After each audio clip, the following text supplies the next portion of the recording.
And then if you could just send us Okay. thank you. Oh, there's my prompt. Great. All right. Well, thank you again, everyone, so much for being here today. Just as an explanation to anyone who might be watching, we are conducting one of our regular weekly neighborhood leaders meetings where we share updates as well as any concerns or needs. And today we just want to have a brief discussion with everyone about how their groups have been doing, giving an introduction to who they and their groups are as well as sharing tips about anyone who might be looking to become engaged or start their own neighborhood groups as well. So to get things started with introductions, my name is Christian Castiamstutz. I'm an AmeriCorps Vista working with the Lancaster City Office of Neighborhood Engagement, and specifically on the Love Your Block project. However, I also am thankfully able to be engaged in other community engagement and coordination roles as well. So I'd like to start with Lori. Lori, do you mind introducing yourself? Hi, my name is Lori Pagan. I've been living in Lancaster for 52 years now, and I've lived in the city my whole life. I used to be a former director of the Boys and Girls Club, and now I am a community connector for the past 4 years. I'm with the Boys and Girls Club and also SOE, and my community is just trying to reach out to everybody out here. Great. Thank you so much, Lori. Bianca, would you mind going next? Sure. I'm Bianca Cordova. I am the Boys and Girls Club's community school director at Price Elementary, and our families live in the South Side, Cabbage Hill, and Prospect Heights neighborhoods. And I also serve on the SOE board as a Cabbage Hill resident. Wonderful. Thank you, Bianca. Leilani, would you mind going next? Sure. Hi, everyone. My name is Leilani Tran. I was born and raised in Lancaster in the Southeast. I recently became the first police social worker to be hired for the city of Lancaster, and I work with the police bureau here in the city. So one of the main things that I do is work with community leaders and residents to try to bridge that gap between police and community, whether that be community resources or any other outreach programs that they might need help with.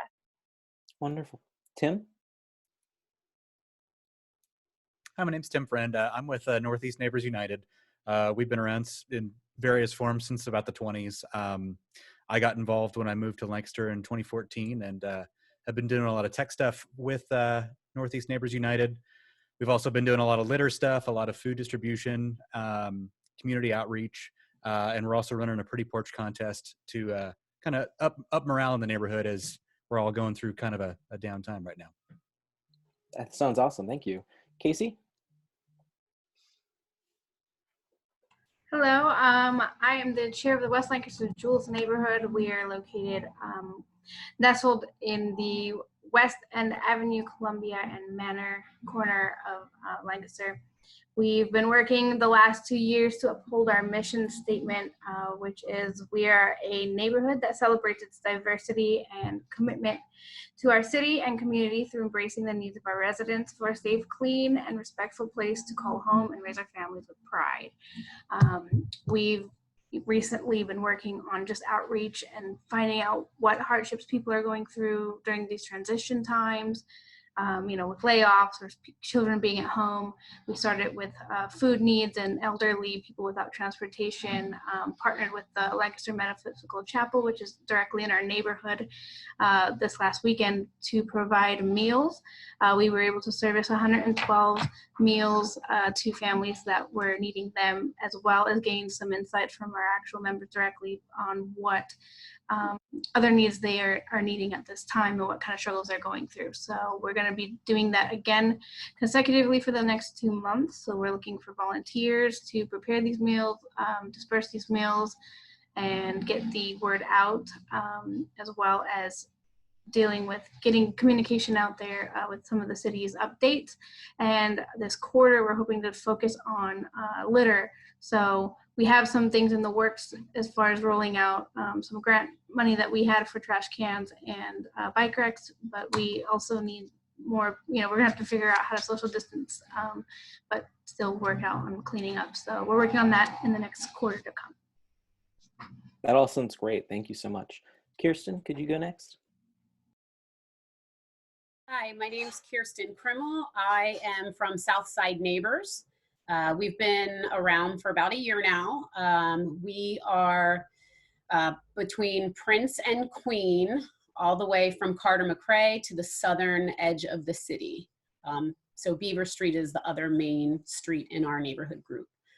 Since COVID-19 started, we've just been trying to keep our Facebook page updated, Southside Neighbors.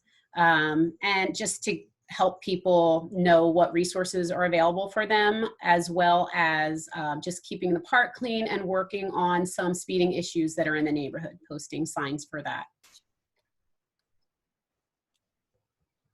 Oh, great. Thank you so much, Kirsten. Can we go to Miriam next?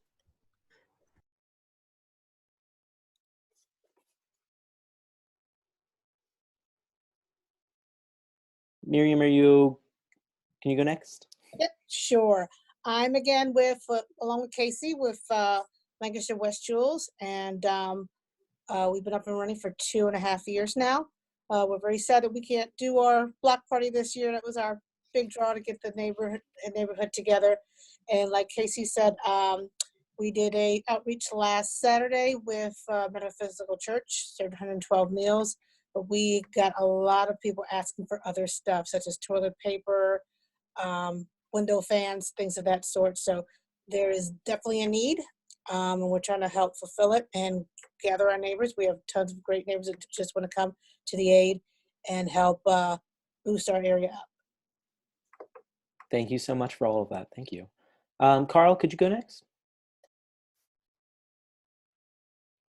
Hi, I'm Carl Feldman. I'm in the Northeast Neighbors United group as well. I'm one of our board members. I live closer to the 6th Ward Park section of our neighborhood group, which covers most of the northeast part, I'd say, of the McCaskey High School, New Holland Avenue area.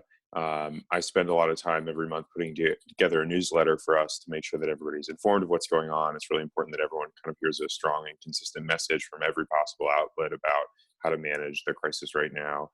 We put up posters that were generously provided by the city all around the neighborhood, and I only wish we had more to put up around census and preventing COVID spread, which is really helpful. And I am too very excited for the porch contest to continue this year. I think it brings people a lot of happiness, and we've added a new category for best vegetable garden. Tim was modest. He didn't mention that he's also working on a laptop donation drive. So there's a lot going on in the Northeast, and if you want to know more about it, you can check out our Facebook page. Great. Thank you so much for all of that information. Jake, how about you go next? I am Jake Thorson. I am the SOE Director with Lancaster Housing Opportunity Partnership. So SOE is a community development initiative led by the residents and supported by LHOP and several other community organizations such as the Boys and Girls Club, Habitat for Humanity, CAP, to name a few. Thank you so much. Alex, how about you?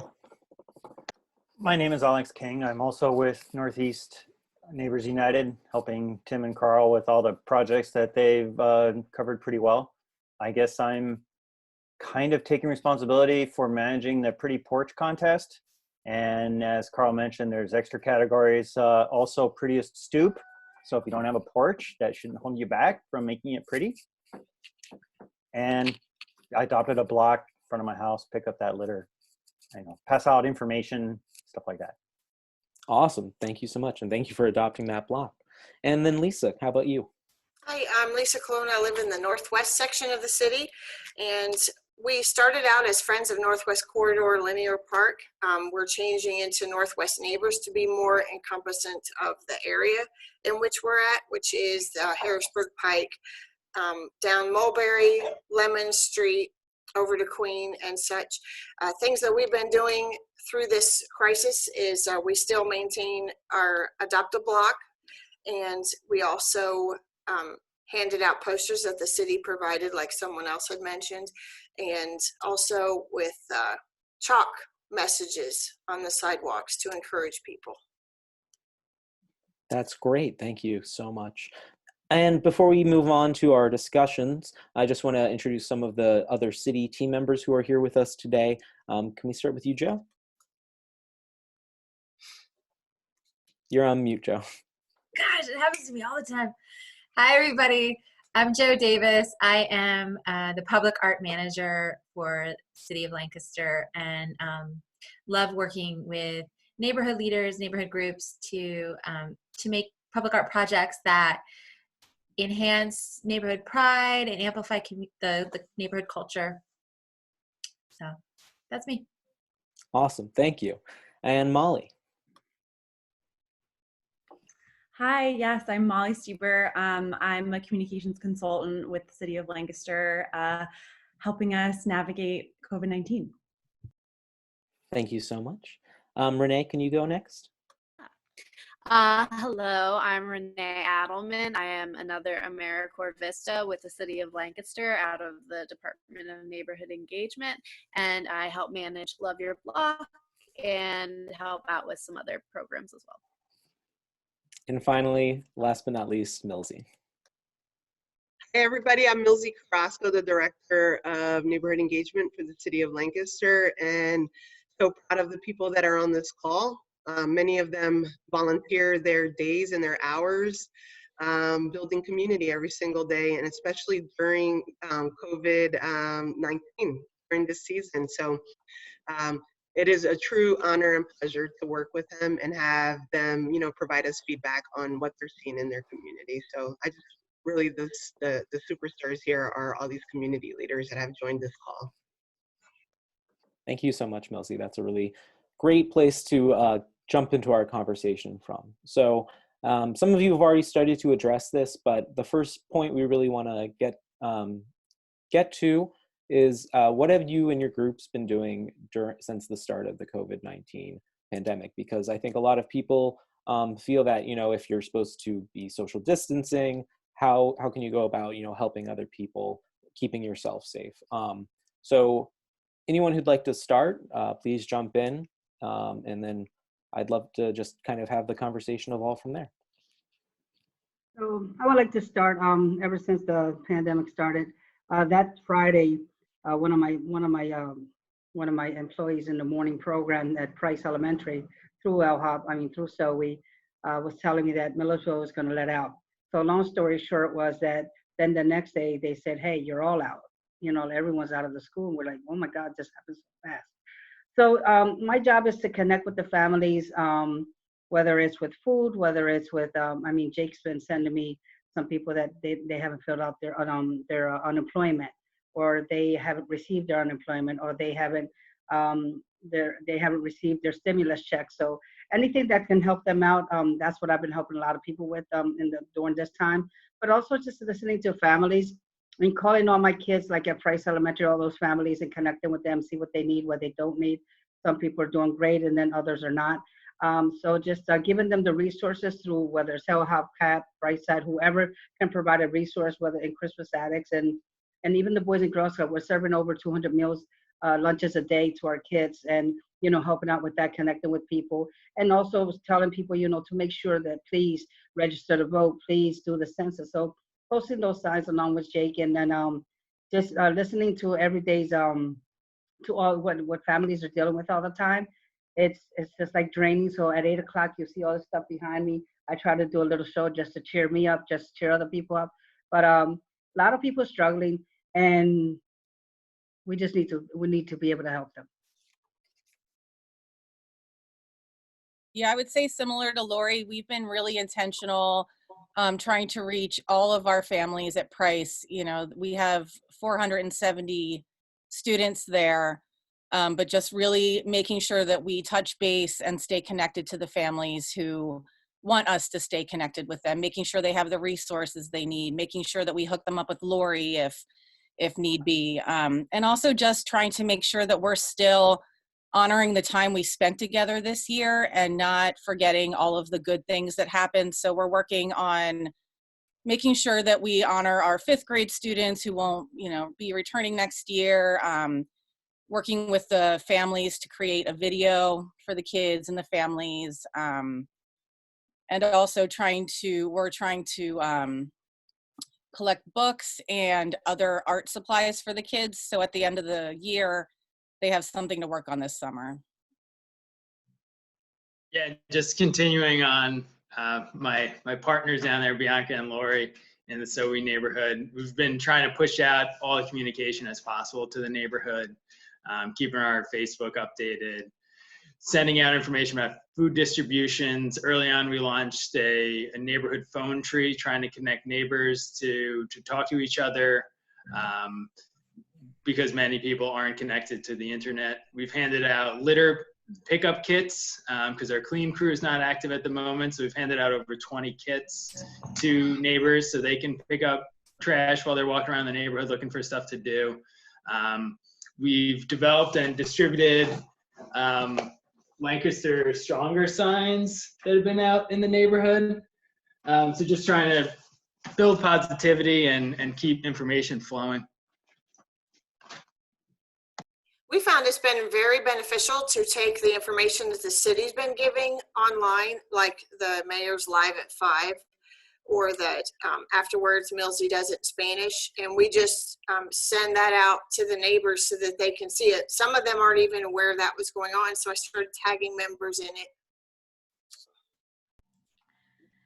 So here in the West Lancaster Jules, we felt like we had to scramble to figure out what we were doing. So much of our projects involved being involved with each other because that's just how we like to do things. But in order to keep up with just staying in touch, we've been able to utilize social media as well as move our monthly meetings to live Zoom calls, which we're actually having one tonight at 6 p.m. So if you're following our Facebook page, we will be on there. We also have, through having an organized board this year, we've been able to put out at least a monthly newsletter over email to anyone who's given us that information, and provide updates as far as resources and just channeling out some responses from that. So we've been working hard to just kind of transition into what this is going to look like next, as well as, we're very grateful for the Lancaster Metaphysical Chapel. We were partnering with them in the beginning of the year to launch a food pantry, and with social distancing, we started tabling that idea. But Lancaster Metaphysical Chapel came to us and said, well, we want to help provide a food service. And once May was rolling, once, the extensions kept happening as far as stay-at-home orders, and we still, the unemployment numbers going up and schools not being in session, we felt that a meal might be necessary during these times. And we rolled out, as we said last week, and were able to immediately address 112 meals. So we're really grateful to be able to be in partnership with them, and for them to step up and be able to collaborate some data as well that we had, thanks to the art projects, the public art murals, some of that data we had kind of looked into as far as demographics.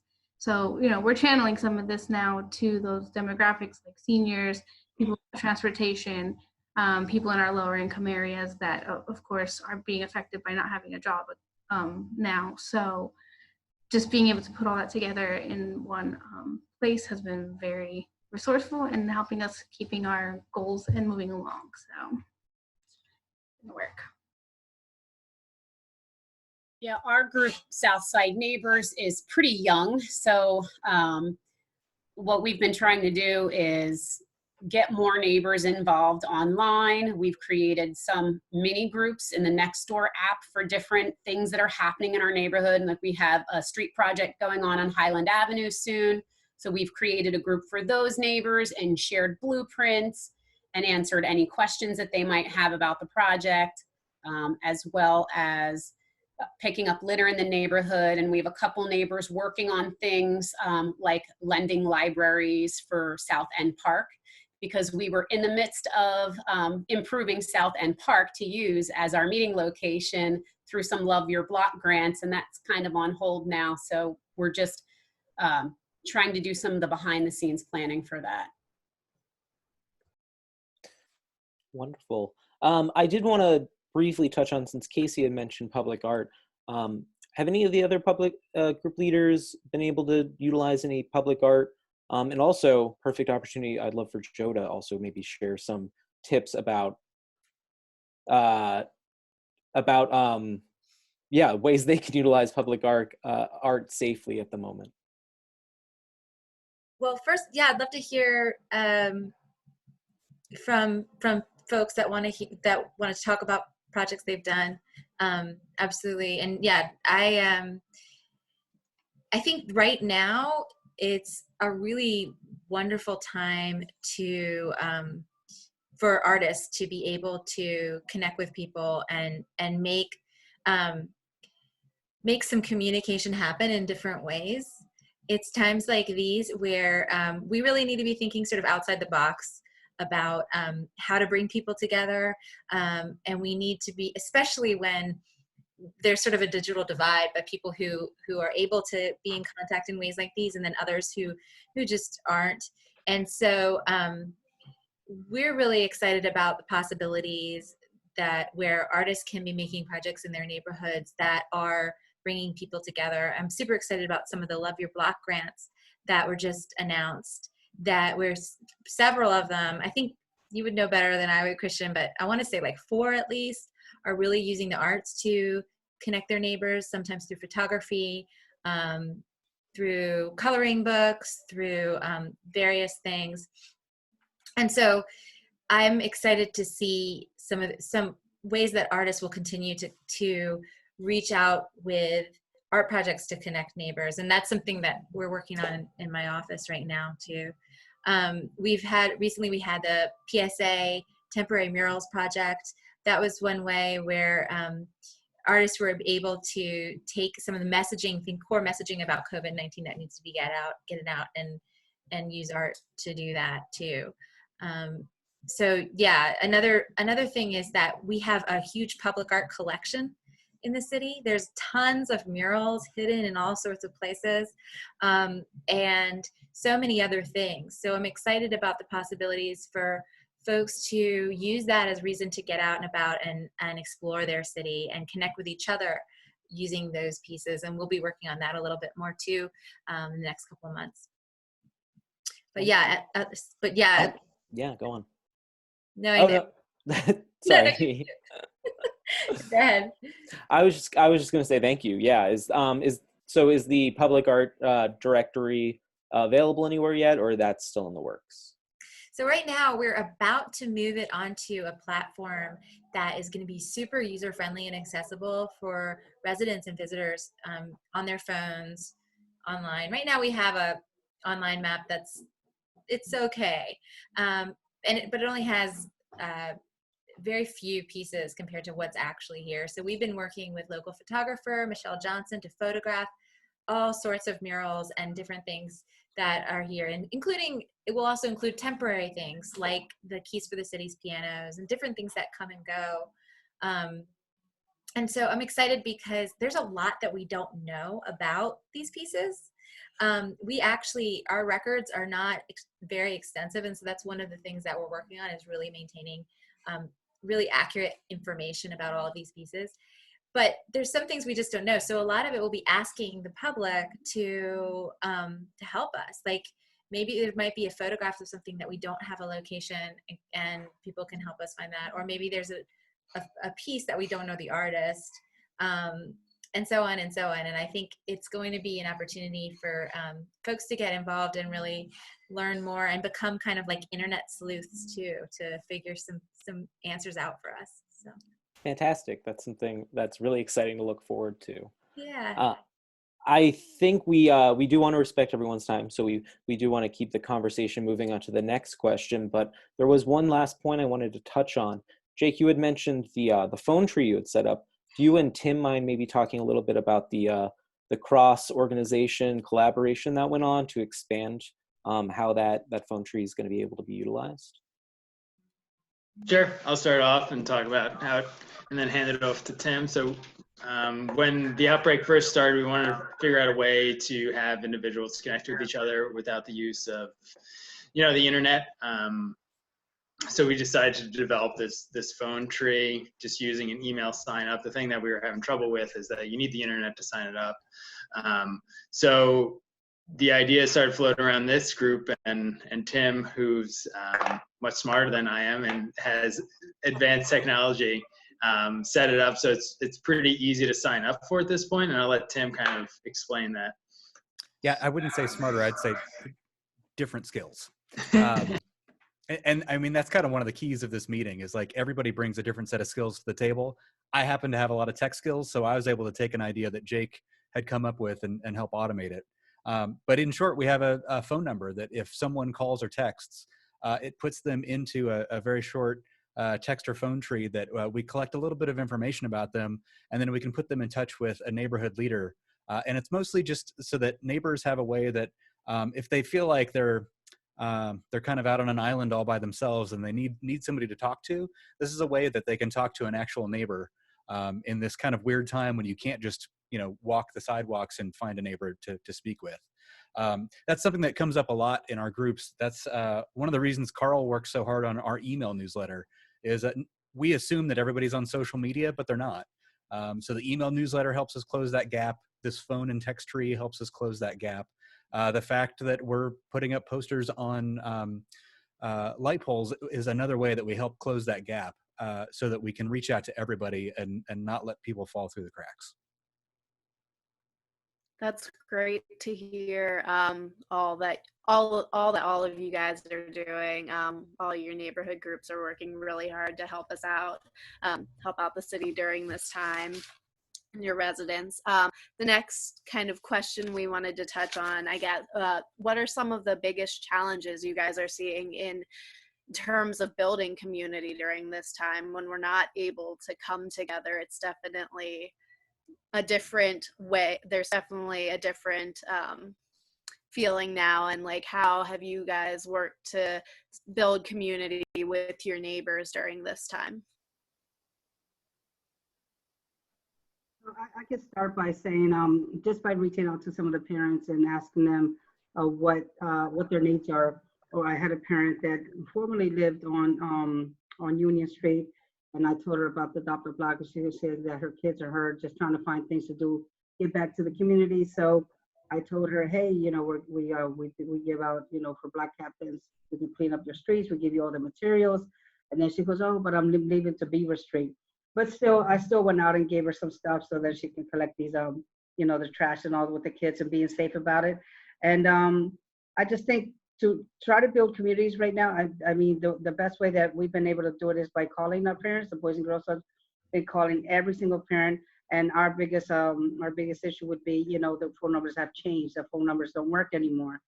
We don't know what's going on, with the kids. But then when we do reach somebody, I've gotten, referrals from Jake, from Bianca, from the directors and the staff that are making these phone calls, trying to reach to the kids and see what they can give. But a lot of people right now, that I think the biggest challenge is that they're taking care of themselves first before they could even go out to any community and try to help anybody out.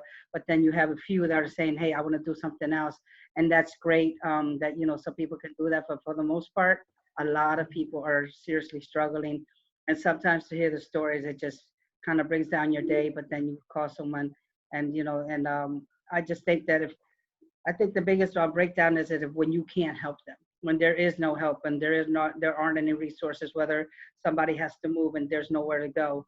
A woman wants to break up with her boyfriend and she can't because she doesn't have any resources because she didn't get her stimulus, or he took it, or she, whatever. So there's a lot going on in the neighborhood, and if that's going on, we know that our kids are struggling too. And I think that's my biggest challenge is what's going on behind those doors that we can't get a hold of, and how, the Prices and the Washingtons and the McCaskies are trying to get to, to these kids. And right now everybody's on crisis mode, and it seems like people are out, but they're not really out when it comes to their personal lives.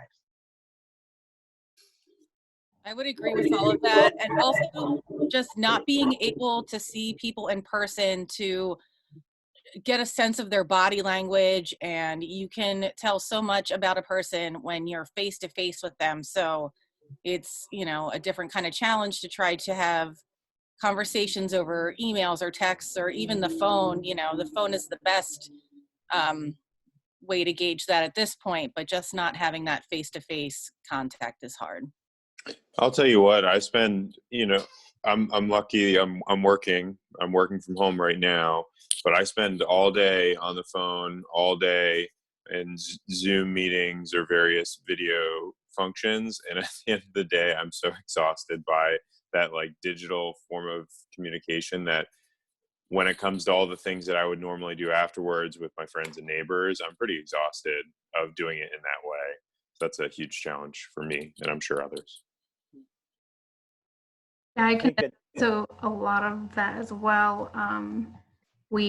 I definitely, we started the year strong with some high hopes and actually fixing some holes in the way we were communicating, because we did understand, not everybody was on social media, and we know that our biggest point of touch was physically communicating, either by, knocking on doors or face to face with the neighbors that help us, do that spread. So we're excited to see what this phone tree is going to do for that. But that felt like a setback when all of this went down, because it really limited us on communication again. And then also just having everybody's lives in transition, being that this is volunteer work, and spending time that's outside of your personal lives, to focus on a community, it was taxing for a lot of my leaders that have stepped up. I lost some of that. As a group, we were finally getting it together, and kind of lost some of that again while people had to step back and deal with their own personal issues. So, just going with the flow and trying to keep up with those changes has just been, it's expected, but it's been a transition again this year, and that's been kind of frustrating, having to keep up with that and figure out how to feel morale and bring it back up. And especially for our community, who's really all we do is look forward to getting together, and that's how we communicate. So it's been a scramble to figure out what's next. Yeah, I would say a lot of the tools that we normally rely on, we're not allowed to rely on to build community. We can't have our block party. We can't hold our monthly meetings in person. It's just a lot of transition to jumping to technology things, such as Zoom. We're still holding our board and committee meetings over Zoom.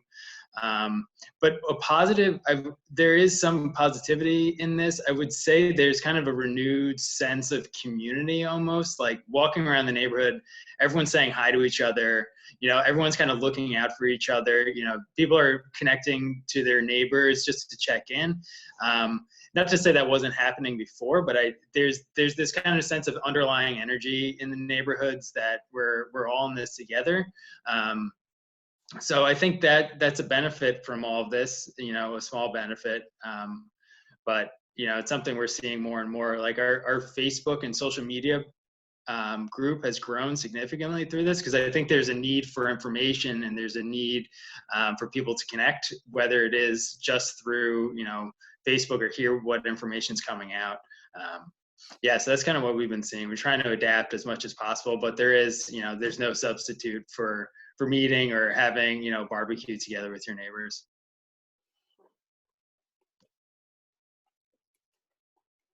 I agree with Jake. I've been walking my dogs a lot and seeing neighbors, new neighbors and old neighbors that I haven't known previously, and been able to wave to them. And people are reaching out for little things that they might not have noticed before, like a sinkhole or a light out or a damaged street tree, to get those things taken care of.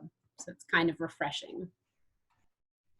I do agree. I think the radius got a little bit closer, and for those who do know who the leaders are, it was for a while there, some newer people coming out of the woodwork. So it was, we were able to socially distance talk from our porch, but it was something that wasn't happening before. So I guess there was, from a closer radius, we are able to reach a little bit closer, as far as instead of us reaching out to the whole neighborhood like we're used to.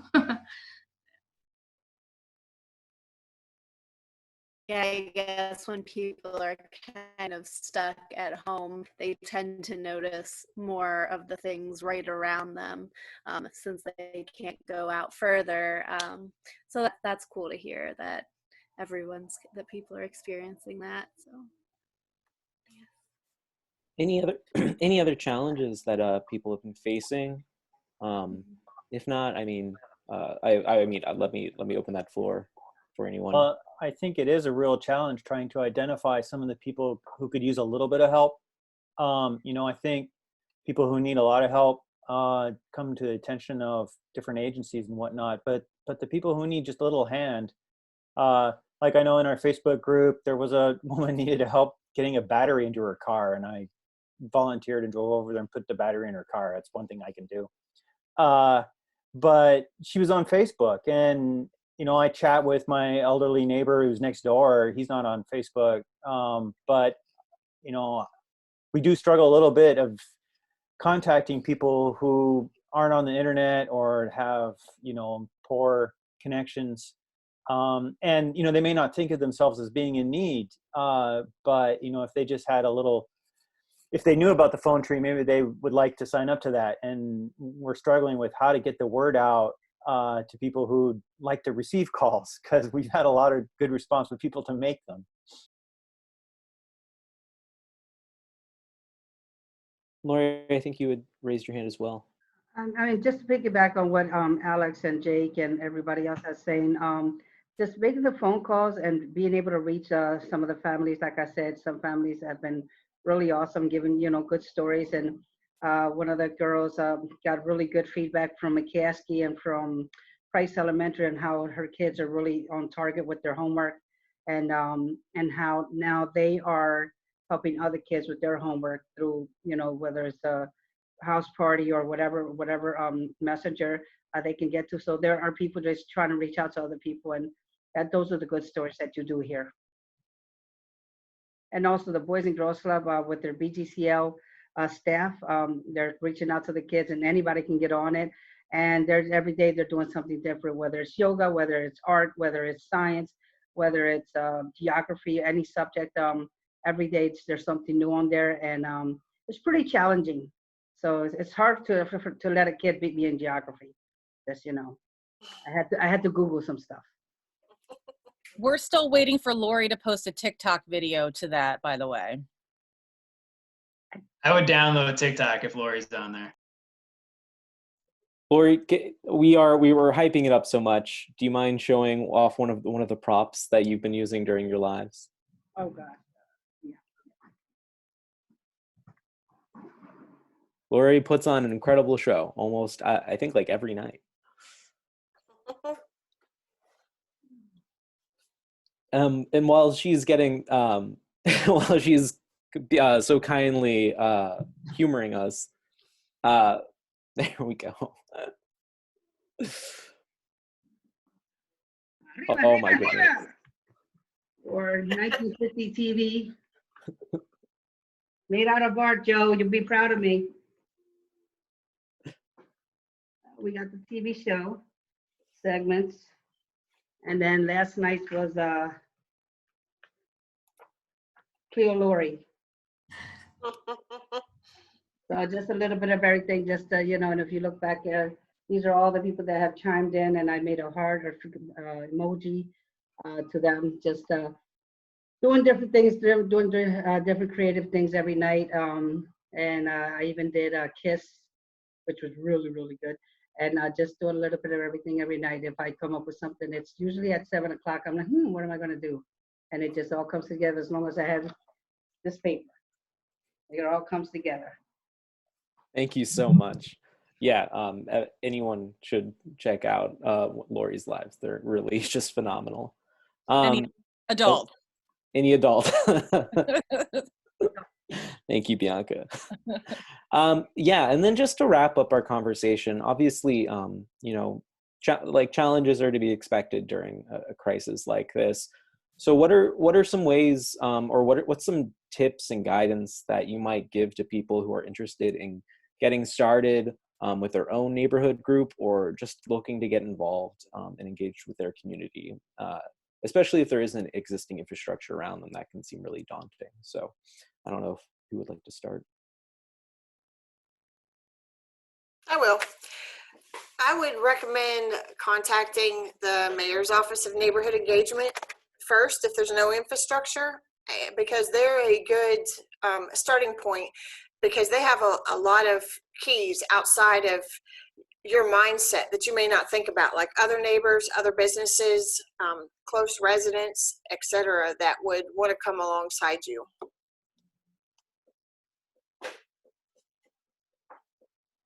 I agree with that. I will give a shout out.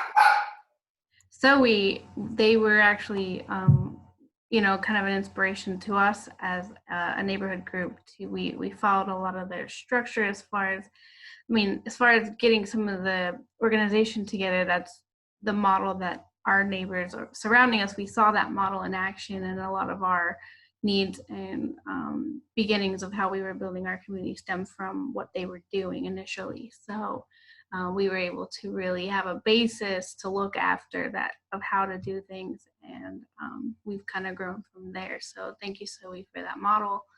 We've done a lot of following with them, that's for sure. Yeah, and me and Casey and Miriam, we've talked throughout them starting up. So if anyone has, you know, wants to talk to another group, I'm sure everyone that's on this call would be more than happy to kind of talk through their process with you. I would say start small, start talking to your neighbors. You know, that's a good place to start. See what's out there already. You know, a lot of the neighborhoods have groups at this point and are looking for people to jump in. We have several committees and a board structure that we're always looking for residents to join and help support. So, you know, if you're starting your new thing or looking to get involved in something larger, you know, we would welcome you with open arms. Yeah, you know, I will say we started, just to give an example of that, we started, we weren't sure how to do our first outreach, and I guess some of that stemmed from the Adopt a Block and Tree Tenders program. We started with things that were already in, you know, in the works as far as structure, and just kind of started with spreading that out, and we got a really good response for Love Your Block. It did help that we have Jeremy Young here in our neighborhood as a neighbor who was also building that as it went along, but the response we got was just amazing, and it was because it was already laid out. We didn't have to do a whole lot. So just, you know, I don't be afraid to start something if you don't know, maybe you don't think you have a background in it, or you don't, you know, professionally think that's not where I can go. I mean, none of us had, you know, a background in, well, I can't say none of us, but, you know, a lot of us came from different backgrounds where, you know, they're like, oh, that's probably not my forte. But once we got together as a group, it became doable. So don't be afraid. Casey, that's a great tip to kind of use a program that's structured already to bring those benefits into the neighborhood. Another great way to get started is if you see a need or an issue in your neighborhood and there are many people that want to fix that need or that issue. That's another great way to get a group started and get that momentum going. For us, it was speeding on Highland Ave coming into the city. And then also there were issues at South End Park with litter and vandalism. And we wanted better for our kids. You know, they should be respectful of the equipment, and kids should be able to have that nice equipment to play on and have benches and trees to play under. And so those two issues, are what helped us start our neighborhood group. You can also, you know, piggybacking on what Kirsten said, but you also can use, like, you know, so we use, you know, Dr. Glacier over at Millersville, and then you can use F&M. A lot of the colleges, you know, are promoting that they will come out and help in your communities, especially when we're struggling. Hey, we need to hand out 1,000 flyers or whatever it is. You know, they have a lot of, they have to do community service hours.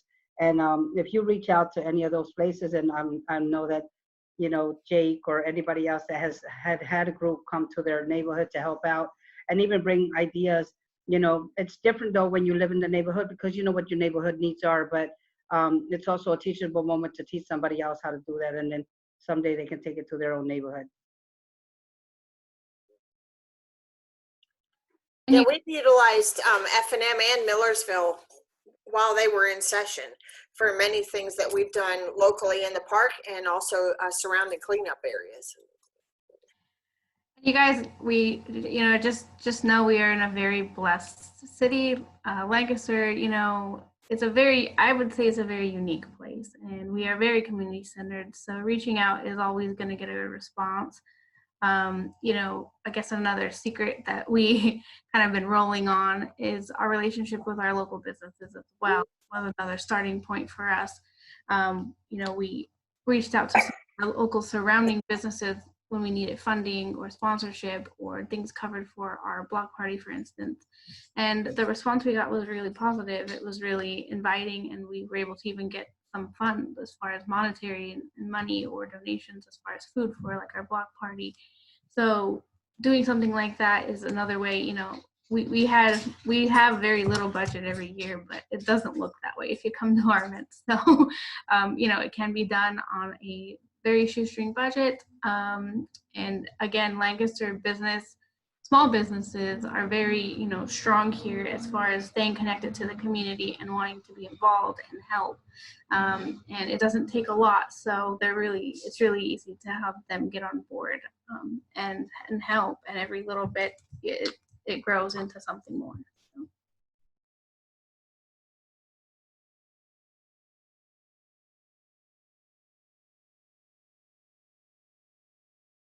Yeah, it's funny you mentioned that. We actually had the Lancaster Rotary Club donate 3 benches for our park right before COVID happened. And we haven't been able to send them a thank you video yet because we haven't been able to meet. So if anyone is watching from the Lancaster Rotary Club, thank you so much. Does anyone else? Oops, sorry. Go ahead, Lori. You know, I just want to say thank you to the McDonald's, to Caruso's, to all these people, so many people that have donated food for our lunches, weekly, you know, daily lunches. And it's just been a blessing, you know, and, you know, behind the scenes, there's a lot more to do, and that's what we've been trying to do. And it's, as we all know, it gets expensive, but the fact that a lot of people have stepped up, it's just amazing, amazing. Just local people just saying, hey, here's a box of chips, here's a box of this. It all adds up, and then these kids are getting these lunches, and they're like, what's in here? And they're just looking in because they're excited to see what's going on. So when I get that opportunity and actually give them the census paper, hey, did you do the census? A little combination of everything. I just love seeing people's faces. So that's one of my mottos. Does anyone else have any advice to give about wanting to get involved, or I think we're everyone? All right, I think I do have one more. Okay. I know this year's been a wash as far as events, but the city was also very helpful with neighbor to neighbor forum. I do want to put out there that was probably the very root of us and how we got started. When the neighbors were joined there at the neighbor to neighbor forum, we found that there was some interest in people getting organized in the area, and it stemmed from there. So neighbor to neighbor forum is typically a very good starting point for this as well, as far as finding out who wants to be involved. So if you guys have any info on that, as far as the city, when that can happen, we'd love to know, because that'd be good. I do want to, pipe up. Renee and I are assisting the neighbor to neighbor forum is actually headed by CAP in association with the city. CAP being the oh my goodness, Community Action Partnership. Thank you so much. Lots of acronyms to remember. We are planning for a virtual neighbor to neighbor forum this August. So there are obviously new details to be hammered out because of that change, but we will have information about that coming out over the summer. I'd also like to mention that if you want to volunteer, you don't have to devote your whole life. You know, in Neighbors United, I help out on this and that. We got some other people doing other things. Sometimes someone approaches us with something they're interested in, and, you know, just whatever little bit you want to do, that's great. You know, don't think you need to, it's not signing up to the Army. You know, it's like whatever little bit you want to do, that's great. Great. Well, thank you all for all your advice and for sharing what your neighborhood groups are doing, the challenges you guys are facing during this time. I think we're going to go ahead and wrap it up. If there's any last comments or anything that anyone wants to say before we head out, you can go ahead and. I just want to thank the Office of Neighborhood Engagement, because without their leadership and their support, we wouldn't see some of the wonderful things that we have been seeing happening in our neighborhoods.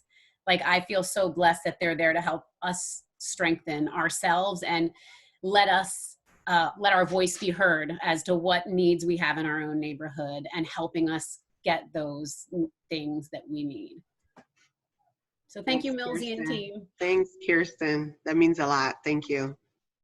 I want to thank you guys every time I come Yeah, I out. definitely want to piggyback as a big thank you to the City of Lancaster, the Office of Neighborhood Engagement, ART, and everyone that's been working hard throughout this whole term of administration, I guess, to move things to where they are now. I mean, the progress, being with you guys during that progress has been exciting, and the way that you've made progress is very inspiring for us as leaders to keep going, because we definitely have I feel you have a full support system for us to lean on as far as trying to have those voices. So the fact that you guys have been able to put all that together in, the short amount of time we've been working at this has been amazing, and to see how far it's come has really helped us evolve as far as we've come. So keep it up. Yeah, I appreciate all the information that you guys have given me. I've been typing up away, and my notes are kind of exactly what Kirsten has been giving out.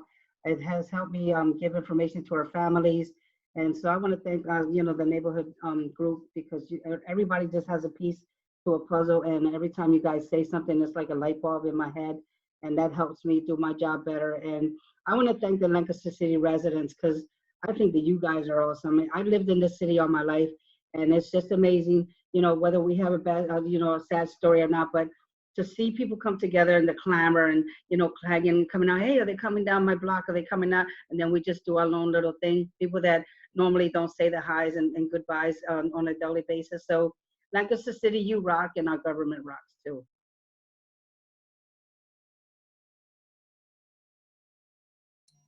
Thank you.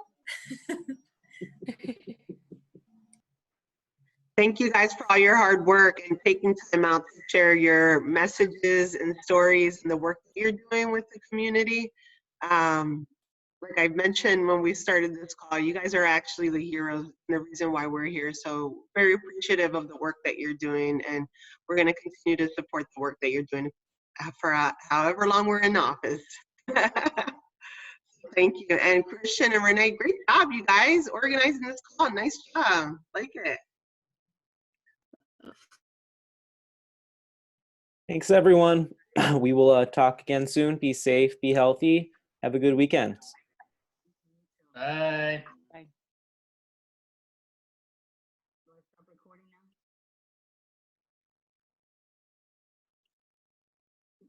Do I stop recording now? Yeah. Okay.